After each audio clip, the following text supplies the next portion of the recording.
Welcome back to the Line Podcast. My name is Aaron Alexander.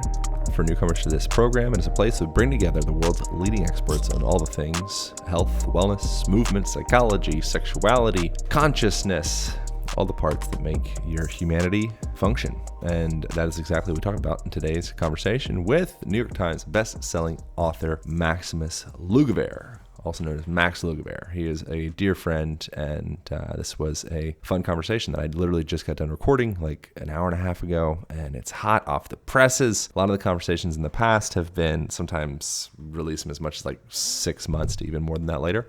I'm out of podcast episodes because this whole crisis thing, I haven't done a lot, which is great. It's better to be timely these days because I feel like 2020 days are like 2019 months. So you got to say the right thing at the right time, and just time is moving fast. So I want to start off with a quote somewhat in relation to the times. This is from Martin Luther King. It says, "In a real sense, all life is interrelated. All men are caught in an inescapable network of mutuality, tied in a single garment of destiny. Whatever affects one directly affects all indirectly. I can never be what I ought to be until you are what you ought to be. And you can never be what you ought to be until I am what I ought to be. This is the interrelated structure of reality." Reverend Martin Luther King Jr. So that's cool. Kind of an interesting thing. I wonder... It's fascinating how in this time of observing suffering in the world, when you look at middle-aged white men, seemingly the luckiest in quotations folks, they have the by far the highest incidence of suicide, which we talk about that in this conversation, and it's a fascinating thing to weigh and measure suffering. It feels to me, based off of what MLK is saying, / my own intuition, that if we are taking from another, we are in essence taking from ourselves. By giving to another, then we're giving back to ourselves. And you see that there's various different research that shows that people feel better by giving stuff away than by getting stuff. So interesting things, this world. So conversation with Max, we get into the way that tonality affects our physiology, music. We get into what's going on with the coronavirus stuff. We get into some of the current events and how that impacts us at a neurological level, inflammation, all the things, this mind-body stuff. If you guys are interested in going deeper and understand how to take control of your physiology, I recommend jumping onto alignpodcast.com. And from there, you can learn how to integrate more effective movement into your work life. That is a big thing. We're sitting in chairs and offices and car seats and traveling and all that stuff. That is a huge deal. We spend an immense amount of time of our days and our lives in our work situations, sitting in chairs, looking at screens. And so the first thing you'll see there is a how-to video on how to make those situations be opportunities, because everything truly is an opportunity if you have the education on how to do it. That's what the Align method is. It teaches you how to integrate more effective movement into your life, what that means, why that matters, and that is what you will learn at alignpodcast.com. You can also jump onto Align Podcast on the Instagram. Alrighty, I would like to read a quick review, and then we're going to start this thing. I so greatly appreciate reviews. It helps the algorithmic gods know that we're out here, and we out here. Here we go. This podcast is it all. This is from Kim Fernald. Thank you, Kim. Incredibly intelligent conversations. A humble, articulate host with a gift for keeping the conversation relatable, and a library of information to guide you along your learning path in health and mind-body wellness. Podcast is the bomb! ! Thank you, Aaron, for your excellent work. You have a wonderful style for engaging your listeners, and the guests and topics are thoughtfully chosen. Keep it going. Thank you, brother. Thank you, Kim. I appreciate that. If you guys want to leave reviews, I love them. I haven't cried for one for a while, but I think my soul is becoming colder, but I actually give a dang about them. I appreciate that. It's helpful. All right, here we go. Back to the program with my homeboy, New York Times best-selling author, badass, Max Lugavere. Bam.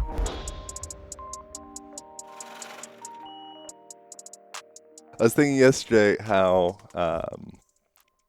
by only projecting positive messages out into the social media world or YouTube world or what have you world, it could be indirectly a form of violence. in a way. Because Yeah. it's not telling the whole story. Wow, I like that idea. Yeah. Isn't that fascinating? Yeah. You know, so you think you're like, oh, I'm like an inspirational guy. It's like, well, there is something to being honest with where you're at and letting people actually be actually along with you on the journey, and acknowledging that, like, I don't actually always feel this way that I project out into the social medias each day. Mm-hmm. It's kind of a weird thing that we feel this. Yeah, there's like this selection bias with what we post on social media. We tend to only post ourselves when we look great, Yeah. you know, when the lighting is perfect, when we're feeling super psyched about life, and I think it leads to this very skewed image, and I think that can do a type of subtle harm to people's mental health. Well, it forces people to feel like they always have to kind of have like a costume on of sorts. Like, that's something that throws me off. I'll go out of my way oftentimes to tell people that I feel shitty, you know, or I feel like, oh man, I slept in too late, and then, you know, just going through the perils of my day. Yeah. Just to get out of the common orientation of like, how are you doing? Oh, I'm great, man. Best day ever. Oh, everything's just great. I really like your social media persona. I feel like whenever I look at your stories, it's like this close-up of the beard. It's like you don't really go out of your way to find like a super flattering angle. Not that you don't look handsome. How like dare on you. those, you know, in your stories, you do. You're a handsome man. But, you know, you'd have to like work to find an unflattering image. But I feel like you just don't care. It doesn't seem like you care all that much. No, that's not true. And I care. Even I care. I'm learning how to unwind the care. You are? Yeah. Yeah. I'm in process. Me too. Yeah. I posted an image of myself from the bookstore yesterday, showing it was the first time I got to see my book in a bookstore, and I saw yours too. Actually, we were in the bookstore, and my brother pointed out your book. He was like, "Oh, that's that guy." Oh, that's great. I was like, "Yeah, it's my homie." I look like I'm 13 years old on the cover. 13, like a really jacked, like mid-adolescence. a 13-year-old that went through precocious puberty. Yeah. And is probably taking anabolic steroids. Yeah. I think that's the vibe. Yeah, that's the vibe. That's the vibe. Your publisher that's what they were going for. What was your experience doing the book during the crisis? I've been asking people how are your crises? It was weird. It was weird launching the book at that time because my book came out literally the week that it seems like everything kind of shut down, and there was this culmination of fear and uncertainty. You know, now I think people are still afraid of the coronavirus, but there's a lot less.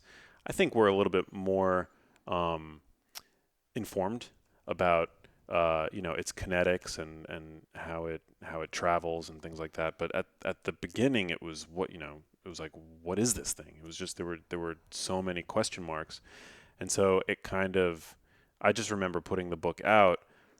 Some of the press that I had done got preempted by like Trump, press conferences and things like that. And so that was kind of a bummer. I mean, I obviously, was going through the motions with this thing like everybody else was, but you work really hard. Oh, and then you end up posting about a book, like a project that you've worked really hard on for years. And people are like, idiots on the internet are like, this isn't the time, Max. Like, no, bitch, I've been playing this for 2 years. Exactly. It's the time. Yeah, exactly. Like, this is coming out it's like a baby. It's like it's coming out whether you fucking want it to or not. And so I think that I was able to walk that tightrope well. And so the book came out. It did as well as I had hoped for it to do, and I'm super proud of it. But yesterday, or a couple days ago, was the first time I got to see it in a bookstore because bookstores have been shuttered since it came out. Yeah, I still haven't seen mine.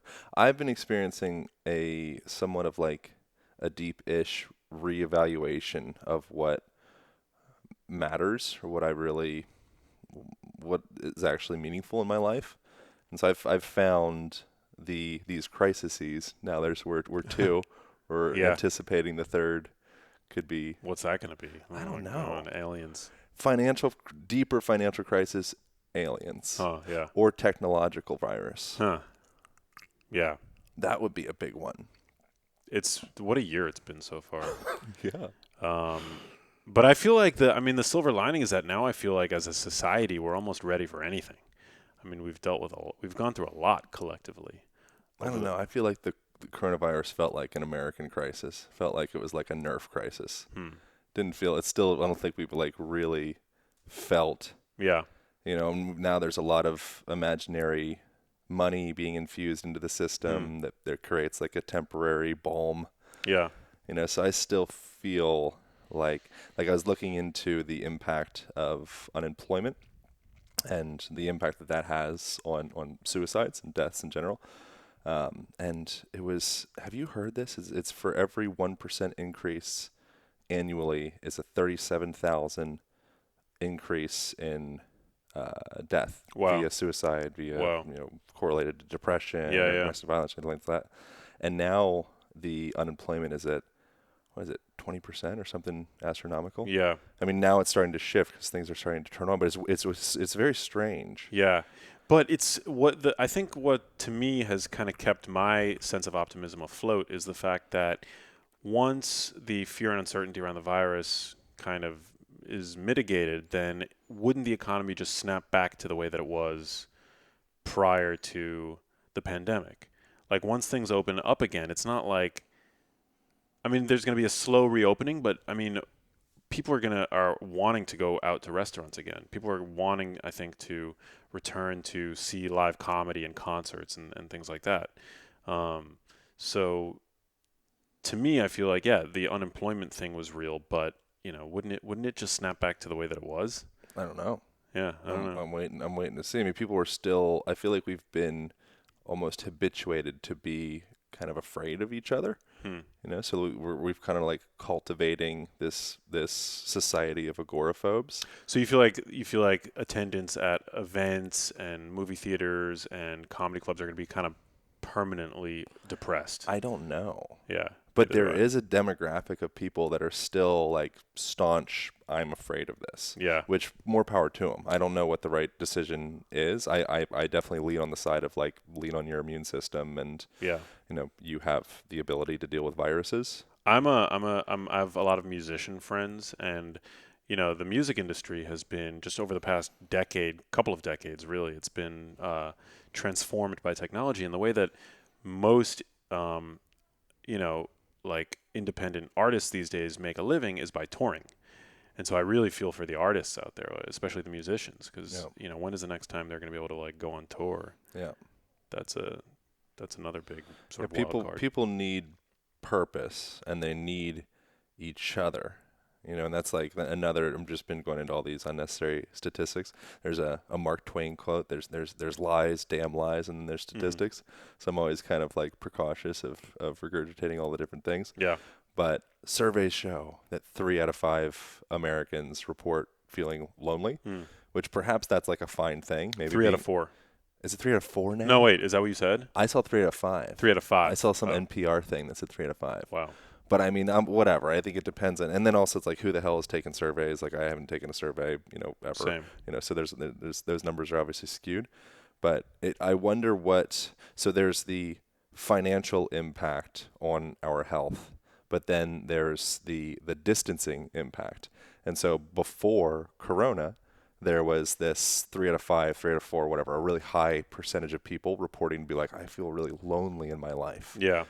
And now there's state mandated loneliness, which is just like, whoa. It's messed up. It's messed up. I just before like this all went down, I met a girl, and it like, without projecting too far into what like the relationship could have been, it was like we were unable to like hang out, grab a drink, go on a date or anything like that because of this whole coronavirus thing. Her friends wouldn't let her venture outside of like the immediate circle, with whom they were quarantining.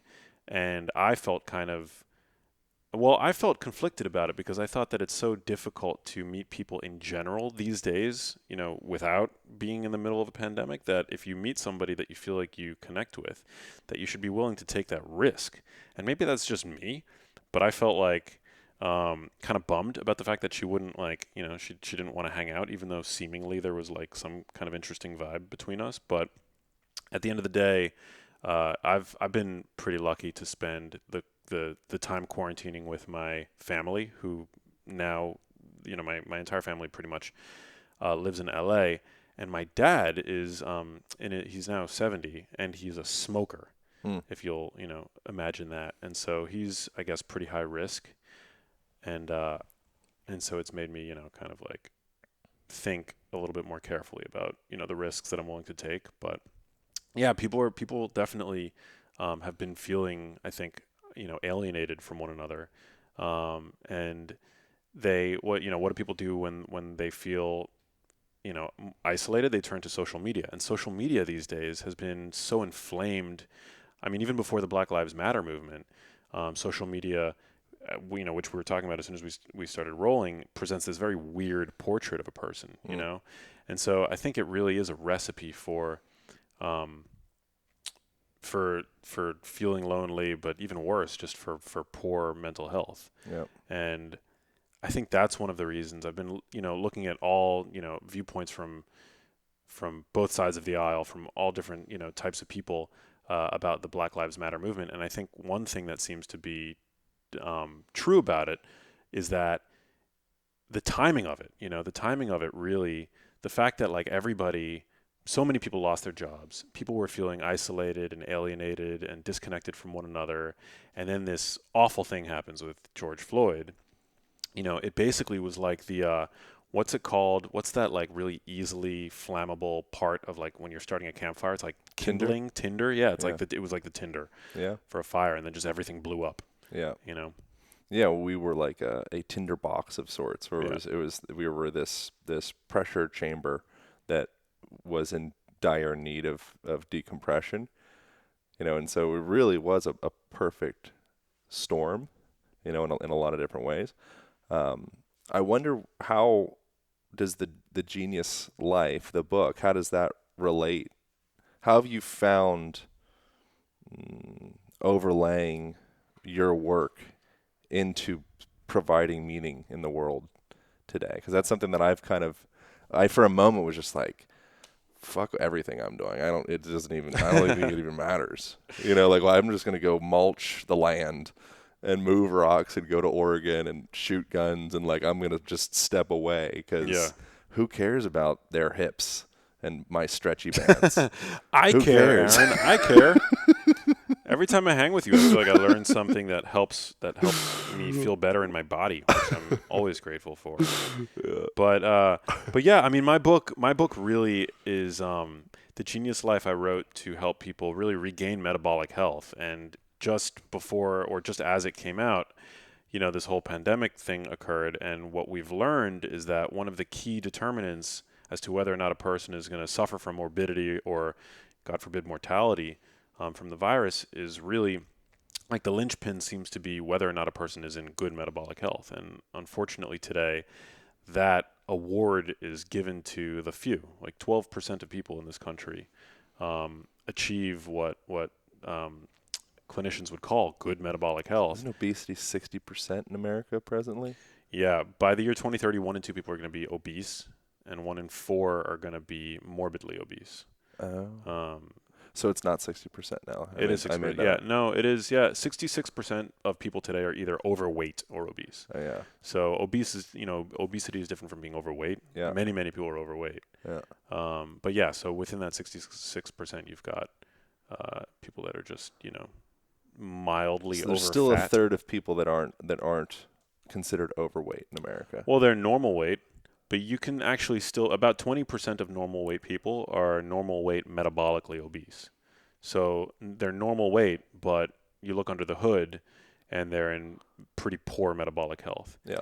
And in tandem with that, about 20% of overweight people are in good metabolic health. Yeah. So that's why, your weight is a pretty good surrogate marker for your metabolic health. Like, it correlates pretty tightly to how you're doing, on the inside. But it's imperfect. So that's why I think just eating a healthy diet, regardless of how good you look in the mirror, is important. That's why sometimes you see athletes that have like amazing bodies, but then internally, they're suffering from insulin resistance and things like that. Yeah. And then also youth, I think, is a pretty good shield. A lot of people, they look good and they eat a lot of junk, but that catches up to you. in the long run. Yeah. Just looking good in the mirror is not necessarily like a insurance that you're healthy. Why was obesity such a factor, or is obesity such a factor with susceptibility or vulnerability to coronavirus? Is it a metabolic thing, or is it a obesity itself thing? Are those separate? Are those the same? I think what it implies is that you have high baseline levels of inflammation.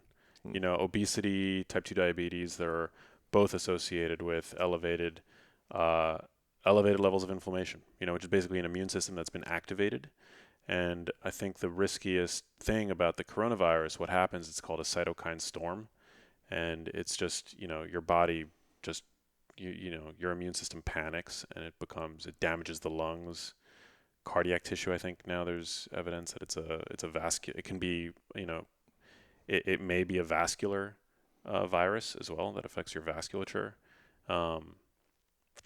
So yeah, I mean, it's, when you're inflamed, your immune system is already working in sort of overdrive. Yep. And inflammation is not a bad thing. I mean, you've talked about this, I'm sure, many times on your podcast.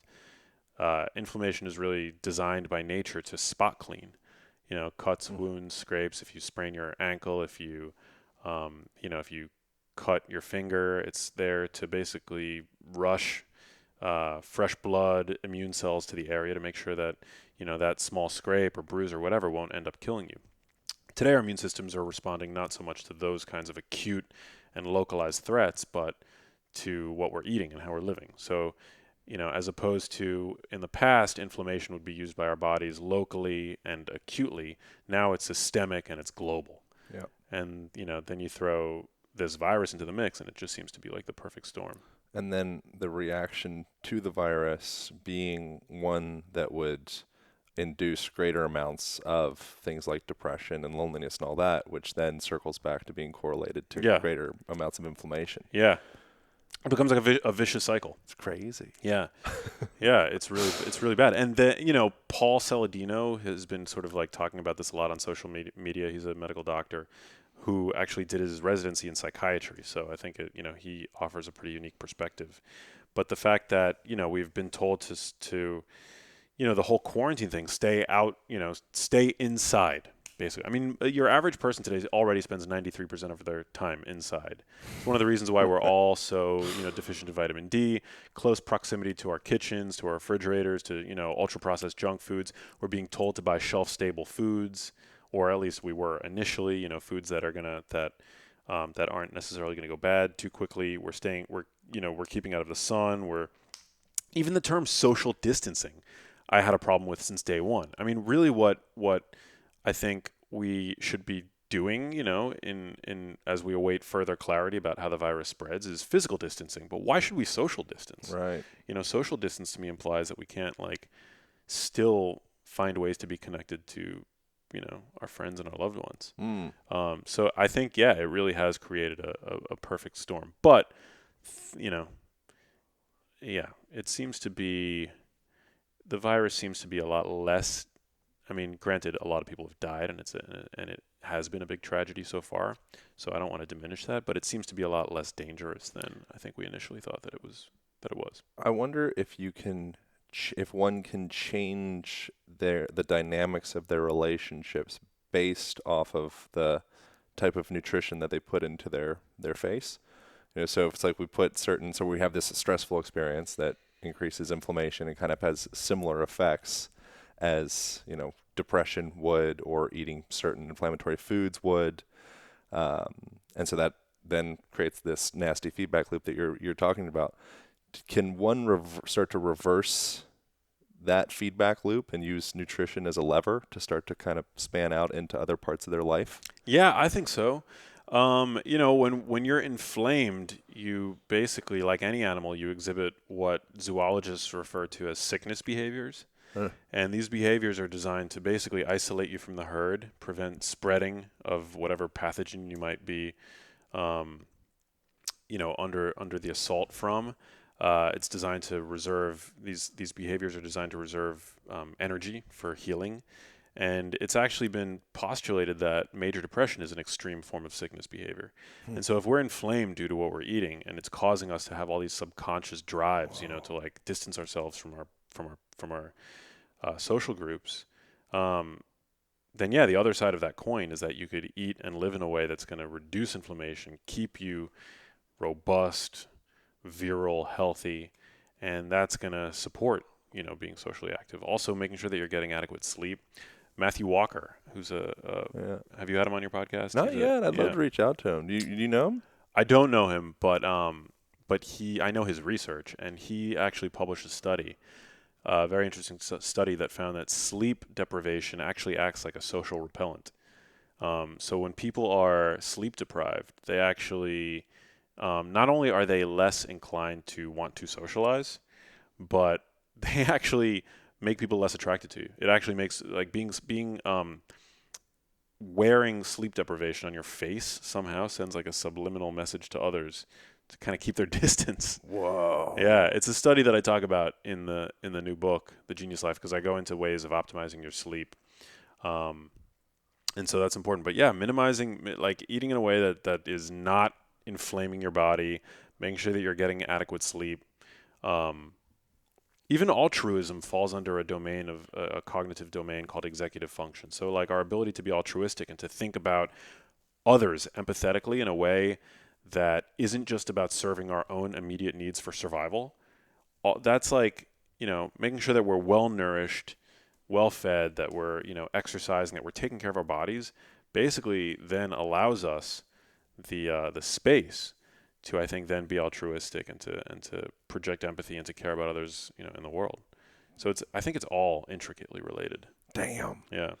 So we naturally, it's innate in our genetics to naturally social distance when we're expressing sickness behavior. Yeah. That's pretty cool. Yeah. Is that because we're a larger organism and we want to take care of the grander organism? I mean, most organisms will do this. Like if you've ever had a sick pet, if you've ever been sick yourself, you notice that like, you tend not to think about sex. You don't really have a huge appetite. Grooming and things like that become less of a priority. Animals, zoo animals display the same behaviors. If you've ever had a sick pet, they do the same thing. Like if you have a cat, they won't groom themselves as much. So what that basically tells you is that your immune system, in a way that is completely subconscious, changes your behavior, and it changes your sort of hierarchy of like the things you prioritize in your life. So that's why sometimes to knock the rust off, you'll sleep with whoever. Maybe. Yeah. If a person's in it's like, man, I've been expressing sickness behavior for 9 months. Like I've just been alone. I haven't shaved my anything. You can also, it also kind of gives you a way to subjectively get a sense of whether or not you're healthy. So it's like the 3 H's, if you're happy, if you're hungry, if you're horny. Chances are you're doing pretty well internally. But if you're depressed, if you don't have a sex drive, and if you are not, if you lose your appetite, there's probably something going on. How does a person increase their sex drive via food? That's a good question. I mean, there are ways that you can support, or via anything. Really. Yeah, you can support like your hormones with food, with diet. You can support testosterone production. Testosterone is also important for women. I mean, they have about a tenth of what we have as men, but it's important for well-being. It's important for body composition. It's important for sex drive. Just making sure that you're nutritionally replete. About 90% of people are deficient today in at least one essential nutrient. When there's this idea that when you have nutrient deficiencies, what is available in the body is going to be funneled basically into processes that are required for immediate survival as opposed to like long-term health. Yep. And procreation is one of those things that like it guarantees the survival of the species, but not necessarily the survival of the individual. And so Making sure that you don't have any like major nutrient deficiencies, I think is important. Mm. Um, What are ones that stand out with people? I mean, I guess it depends on what kind of diet you're eating. If you're a vegan or vegetarian, there are certain nutrient deficiencies that, like I think zinc, vitamin B12, I guess is the obvious one. Iron. Yeah, there's like a range. Creatine is not an essential nutrient, but I think that if you're a vegan or vegetarian, you should probably supplement with creatine, for mental and cognitive health. Yeah. What else is there? Choline is super important. It's not essential. It's conditionally essential, but about 90% of people don't consume adequate choline, which is important for healthy, brain tissue, cognitive function. It's a methyl donor, so it's important for detox and DNA production and DNA expression and things like that. Omega 3s, I think, are super important. Most people, consume pretty low amounts of preformed omega 3s every day. Yeah, I mean, there's people. It depends on kind of like who you are, but the fact that the modern food supply today has become saturated with ultra processed foods that are, for the most part, nutritionally, they've been wrung free of, like, an ultra processed food generally is like pretty nutrient deficient. Yeah. And these are the kinds of foods that most of us are kind of basing our diets around. And so that's one of the reasons why I think so many of us are deficient in these nutrients. We live in a world today that has led to many of us being overfed but undernourished. Yeah, I've heard kind of a similar analogy from Jack White Stripes guy, and he was referring to analog music being like that's like the whole, you're getting the whole sound. And then when you cut over to digital music, you're getting a copy that's all bitted out to be able to fit into this little piece of information. Interesting. And so it's kind of like what he suggested is that by listening to that bitted out isn't the right term, but that, like, that copy of the sound. Because the way that, do you know the way that digital music works? I feel like you've explained this to me before. I wouldn't be able to explain it well enough. But it's like it's cut into like thousands of little bits and then repieced back together essentially. Yeah, I mean, it's probably like when you're recording live music, you're probably getting frequencies that you can't even hear, but they're being recorded. Yeah. And so they're just there. And then when you're doing a digital reproduction, you're probably just like using, I don't know the exact terminology, but it's probably like a high pass and a low pass filter. You're probably just like skimming off the top. You're skimming off the high end and the low end of what you reasonably would expect humans to not necessarily be paying that much attention to. Right. And so you're getting just this like really kind of narrow frequency. And then also there's like the artifacts of compression. So like today, the vast majority of music that we listen to has been compressed. I mean, the question is like, is it audibly different in the practical sense? What he would suggest is on face value, the apple just looks like an apple. Yeah. The chicken just looks like a chicken. And the sound just sounds like a song. Yeah. But in fact, it actually leaves from what he suggested, which I think he was just, high and talking about things or whatever, which I think is great. But it leaves the listener feeling tired. Interesting. Wow. Because now you have to fill in that extra space. Wow. Whereas when you get the whole food version of the sound, you actually go to a live music show. Yeah. You actually have a conversation with somebody. You actually have sex with somebody instead of looking at a screen while you're wanking yourself.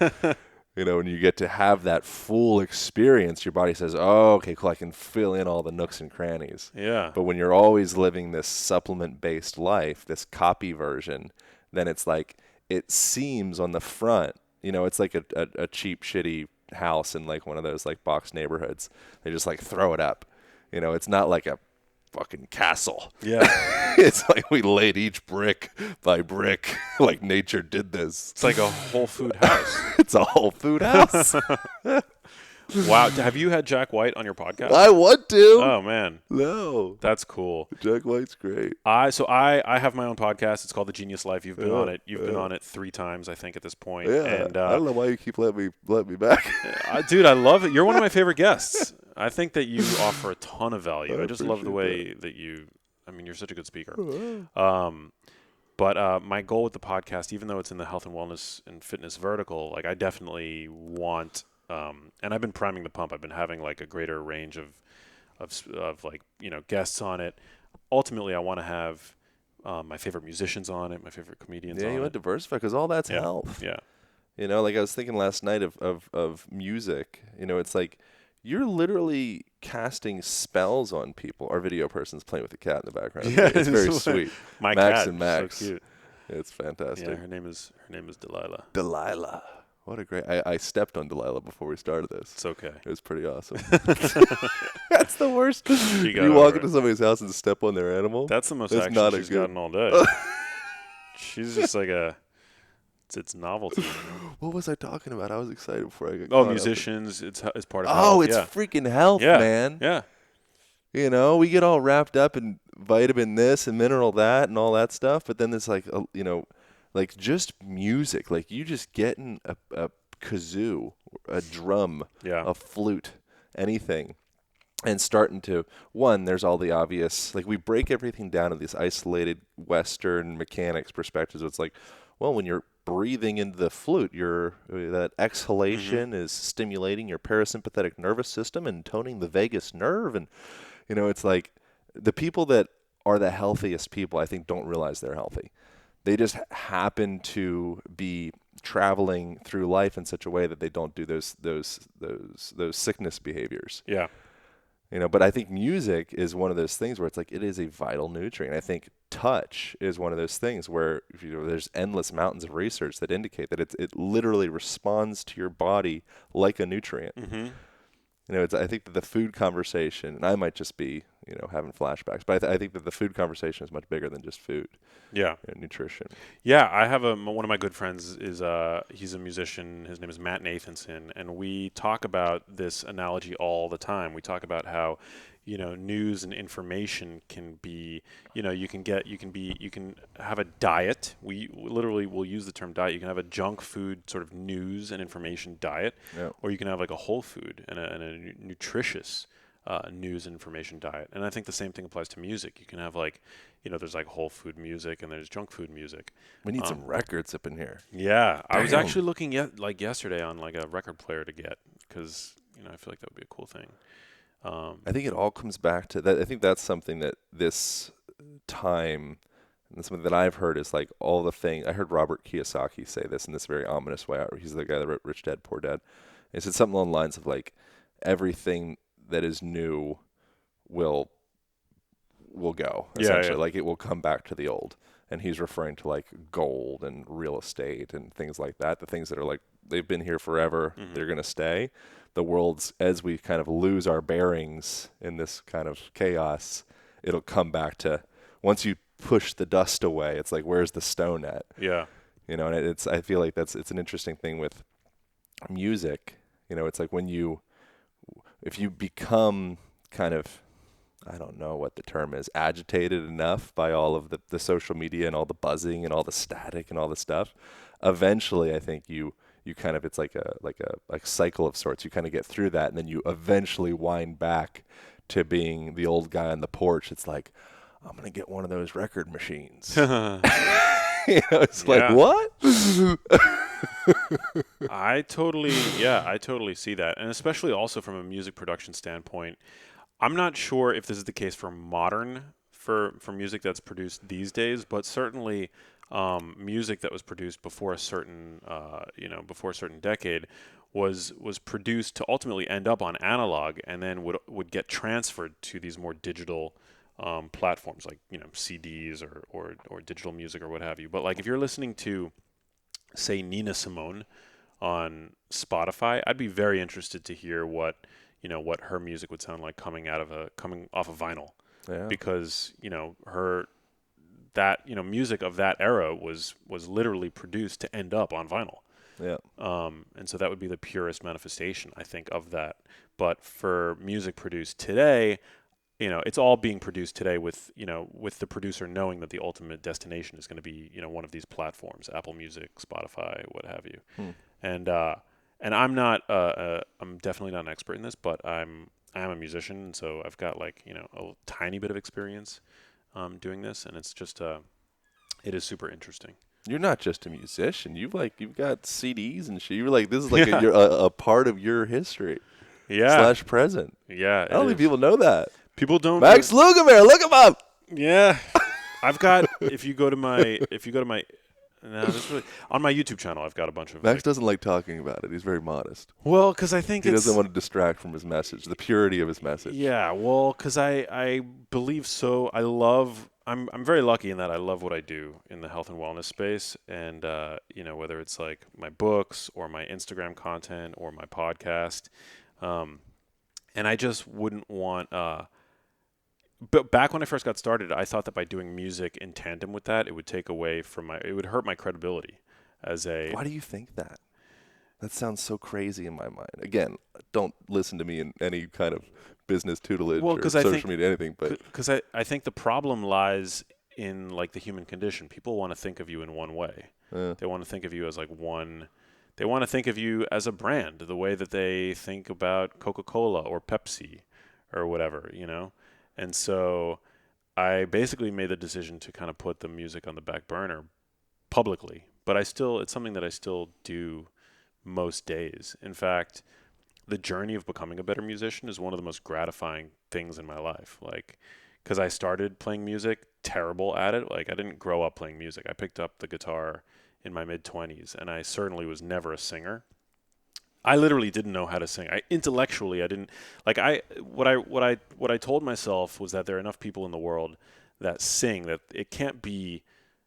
It's not magic. There's got to be something. There's got to be like a method, like a teachable method to singing, to the act of singing. And so once I intellectually was able to like figure out what it was, there's certainly. I mean, singing is an art, and so it's not all. Like you can't be too analytical about it because the best singing moves you in a way that you can't sort of distill to technique necessarily.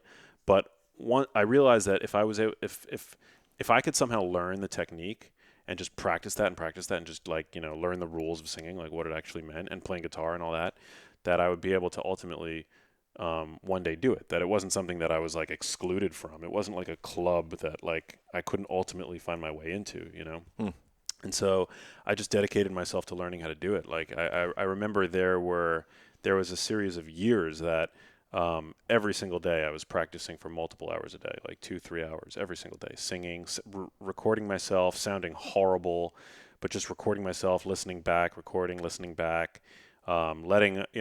making other people, friends of mine, suffer through like my music so that they could give me, as honest feedback as they would on it. And over time I just got like better and better and better. And but the coolest thing I think about music is that you're always getting better. Like I still to this day, like I can listen to myself sing certain things and I'm like, wow, like I really love my voice there. I love the tone of my voice there. I sound great. But then there are other things that I sing where I'm like, wow, that is going to take me some work, Yeah. And to me, aside from the musical journey, it has had this spillover effect into other areas of my life that I think is just, provides so much value. There's like this crossover effect. And I actually talk about this in my new book, The Genius Life, in terms of physical stress, like when we do certain things like, cold water immersion. It's funny being able to bring it all back to like health, but cold water immersion, sauna therapy, high intensity interval training, like when we become more adapted to those individual pursuits, there's what's called a cross adaptation effect occurs where we become more resilient in other areas of our life, namely like psychologically. That's why exercise is so great for our mental health, or why saunas and cold water immersion is so great for our mental health. But going back to music, the thing about music that's been so valuable, like outside of the musical journey itself, is that it's taught me that really you can do whatever it is that you set your mind to. You might not be able to do everything, but you can do anything. Whatever it is that you want to do, if you just dedicate yourself to it, nothing is off limits. Because I was the least musical person ever. And now when I put clips of myself singing on YouTube or on Instagram, I'll get like 9 out of 10 people will be like, they love the way that I sound and they want more of it. There's always one asshole in your social media that is like the Max Lugavere, like the health, genius stuff, like occasionally. That's because people want you to be a human. Yeah, they like it. Yeah, but then there's always that one asshole that's like, there's always who's a fan and they don't realize how powerful they're. Some people don't realize they're just in pain. They're hurt. Like, they want to decompress. They'll be like, don't quit your day job. Yeah, and I'm like, all right. Yeah, that person just sucks. I'll be like, F you. Yeah, it's fine. It's all right. What that person needs is a response of like, it's probably really hard in there. Or they don't need in to their hear life. that. But like what they need is like some form of compassion. Yeah, 100%.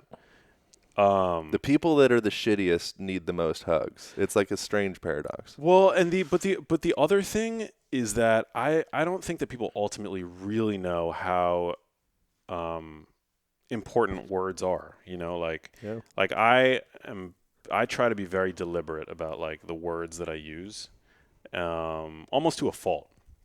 Because if I if I'm not sure about something, or if I think there's that Don Miguel Ruiz book, like The Four Agreements. Mm-hmm. You got to be impeccable with your word, and I realized like, you have like these moments in life that seem really insignificant, but then you remember them forever, and you wonder why you remember them forever, and you probably remember them for a reason. So there was this friend of mine who was like this struggling musician, and he like sang and he wrote songs, but his songs were like never great or whatever. And I remember one time I went to see him at play a show. And he did like a cover of, what was the cover that he did? Oh, it was Jeff Buckley's "Lover, You Should Have Come Over." He did like a cover of it, and it really wasn't like a great cover. And after the show, I remember saying something to him very similar to like when somebody will just like send me that DM saying, "Don't quit your day job." I was like, you kind of, the set was great, but kind of butchered the Jeff Buckley cover or something like that, because I didn't realize how strong my words are, especially for an artist. Artists are very, we tend to be sensitive about these kinds of things, right? If you're promoting real shit. Yeah. If you're putting out like a mask of something, then it's fine. If you never really got started digging into something that's more truthful, more honest, then it doesn't hurt as much for someone to potentially question it. Yeah. But it's like the more that I think we can support and kind of massage out, create a place for people to feel comfortable being honest. Mm-hmm. The more likely you are to be able to express like the Romans called it, your inner daemon. You hear that term? It's like your inner voice that speaks through, but it's like this. It's like deeper than who you think you are on social media and all that stuff. Yeah. Yeah, it's like that inner voice. But music acts as a really beautiful medium to be able to get out of the way of yourself and allow something really that feels very honest and deep to come through. Mm-hmm.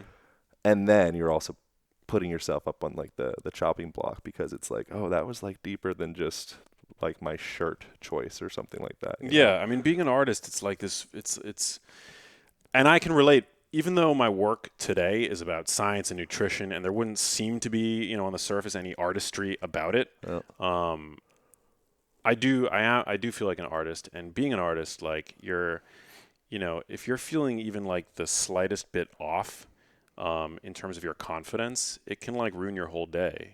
Like it's just like, it's a really precious thing.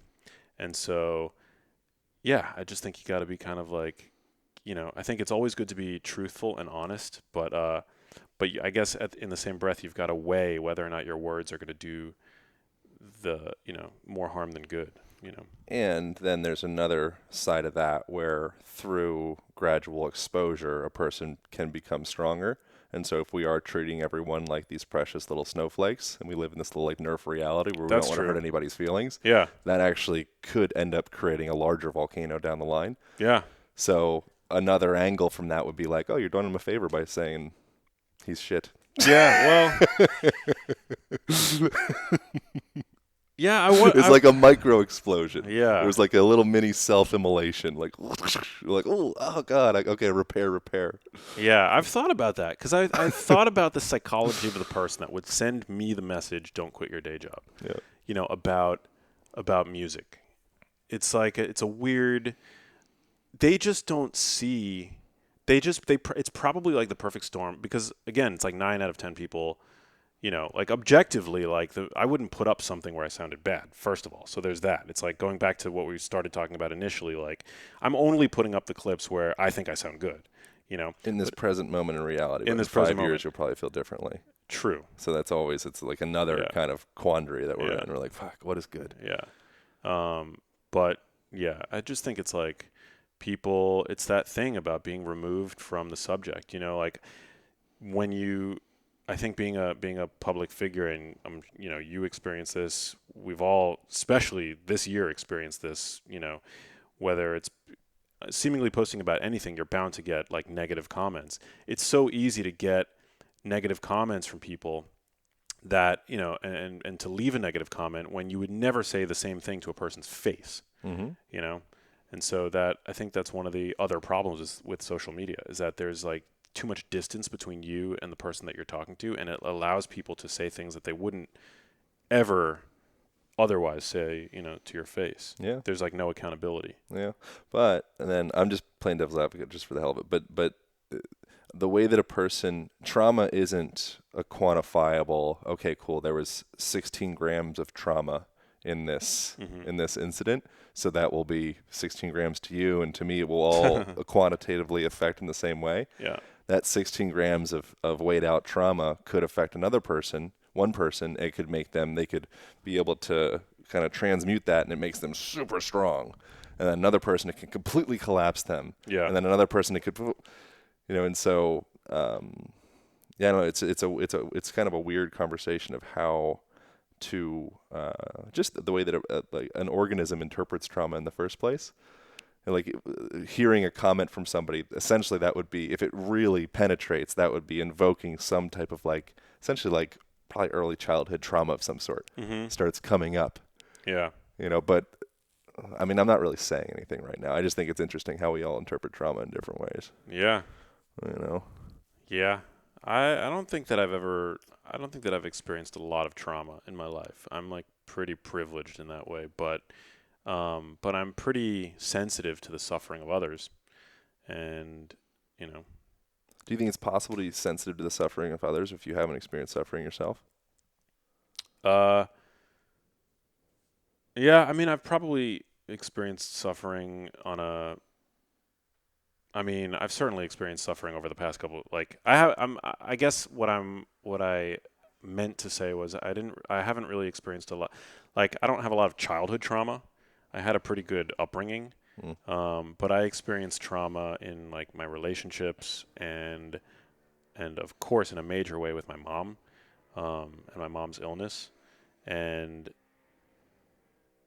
my mom's, maybe, you know, I was able to, you know, vicariously experience trauma through my mom and my mom's relationships. Never sort of personally, you know, I was just very lucky with my own upbringing, but I think being around my mom, who suffered immensely, has kind of sensitized me. So it was like more vicarious trauma. Yeah. But being lucky with trauma is a weird thing. It's like, so middle-aged white men have the highest incidence of suicide, like by like a landfall. Like middle-aged white men. Middle-aged white men. So the people that are seemingly like the luckiest end up having the highest usage of antipsychotic medication and antidepressant, and end up, you know, having the highest likelihood of ending their lives. But meanwhile, they happen to be in this experience. It's like, oh, that's like, you're the lucky ones. And so there's like an interesting, I think, balance between like being lucky and that indicating that nothing really happened, and then the unlucky person that is gradually going through this essential like exposure therapy through their whole life. And then what you see with people that do grow up in like more urban environments or cities or whatnot, they end up being much better in military scenarios, for example, with detecting bombs in the street. whatever the term for that person that would do that would be. And so they can see things in the world that a person that grew up in like a more like what we might conceive as like lucky, that they just won't see. Which is, so it's just once again, I don't really have any question or anything. It's just an interesting thing, like I think an important thing for any person is to be able to come to a point of just resolve with their past and their history, whatever that may be. But as long as we're in a place where it's like we don't see how our history actually does serve us, and brought us to this point that we are today, then we have this kind of like weight of our past. But I feel like going through a process of getting to a point where it's all, you can just find kind of understanding of like, okay, that happened, this trauma happened, and that caused me to become stronger, and now here I am, versus the person that doesn't experience a lot. Sometimes I think that can lead to kind of like just a more explosive, what's the volcano called that builds up and then blows up, versus the one that slowly oozes? Ooh, I don't know. It's like strata. Do you guys know what it's called? Volcanoes? Max, you're not a volcano expert? Actually, no. No. No? No volcano. Delilah? No. Yeah, I don't know. Yeah. But no, I mean, trauma definitely, it makes you strong. I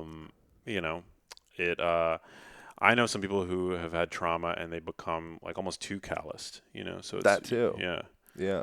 You've got to, I think, do the work to make sure that it's like, it's just, it's got to be a balance. It's a perfect balance. Yeah. If you go too callous, then you become the capped up volcano, like literally. And if you have like PTSD from your trauma, you got to find a way to deal with that. And thankfully now we have like a number of really interesting tools emerging to help people deal with PTSD, because that's a real thing too. Yeah. I wonder, we'll wrap the thing up kind of soonish.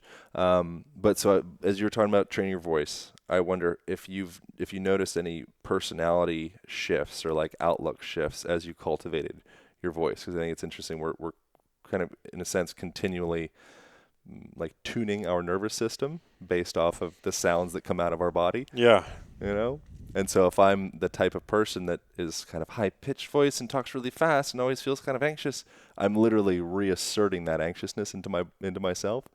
And so I wonder if, as you cultivate your vocal cords, as you're like learning how to use your sound maker, do you feel like you notice any change in who you were as a person? Oh man, that's such a good question. I'm actually very passionate about like vocal performance and vocal health, and how your voice is an expression of like who you are. Whoa. And how your voice changes when you're feeling more or less confident, and how changing your voice can actually make you feel, it's like there's like a reverse causality. Like your voice changes when you feel less confident. Maybe you speak more breathily, maybe your voice volume kind of diminishes, but you can actually like make yourself feel more confident just by learning how to speak better. Yep. And to like breathe properly from your diaphragm. The same way that we now know that, obviously you smile when you're happy and when you're projecting happiness, but just forcing yourself, voluntarily utilizing the muscles that are involved in smiling can actually change your mood for the better. Yeah. And change your voice. You can hear people smiling through the phone. Yeah. So I think like mastering your own voice, like your vocal apparatus, your larynx, like I think is a really important tool for people, or a practice for people. Learning how to breathe and speak from your diaphragm, crucially important. Knowing how to like, enunciate, intonate, to not be breathy. I think learning a little bit about the physiology of the larynx and like, I think that can be super useful. And then also ultimately just like, making friends with your voice and how you sound. That's good. Yeah. I've always wanted to be more of like a tenor when I sing, for example, but obviously I have a deep voice. And so I've like worked really hard to like expand my range, but I've also had to swallow the bitter pill that I'm probably never going to have the range that like, I'm never going to sound like Jeff Buckley, like in those like higher registers. But that's okay. Like, you have like, you literally, I mean, you just have to learn to master your instrument and to emote from where you are. And that's really what's going to draw people to your voice, whether it's like public speaking or singing. Yeah. the same thing applies. Yeah. There was a great. I became kind of friendly with Josh Groban a couple years ago, and I remember like seeing an interview with him. I actually was not familiar with his music at all before I met him, and then I was like, oh, who is this guy? Yeah. And I mean, I love his music. He's so incredibly talented. But I remember reading like an interview with him where he was saying, and he's one of the most successful recording artists in the world, right? And his music might not be for everybody necessarily, but I remember reading an interview with him where he just came off so humbly, and I related to what he was saying. That he growing up, all he wanted to do was sound like Eddie Vedder. And if he would have just continually tried to be that type of vocalist, he probably wouldn't have gotten anywhere in his career. I think I'm like accurately portraying like the gist of what I got from that interview. But the minute he accepted like what his own voice actually sounded like and what he was actually meant to sing like, which is like this much bigger, more operatic, vocal style, that's when his career took off. And so I think it's a powerful lesson for all of us to just, to master your own instrument, to not try to sound like anybody else. And yeah, that applies to singing, but it also applies to like what we're putting out in the health and wellness world. It applies to like the content of our podcasts. It applies to everything really. Yeah. You've got to, do the work, discover, your voice and what that sounds like, and then just go all in and own it. How does one start to action steps to doing that? I think experimentation is important. Like always being willing to, like take risks and experiment. Be willing to sound like shit.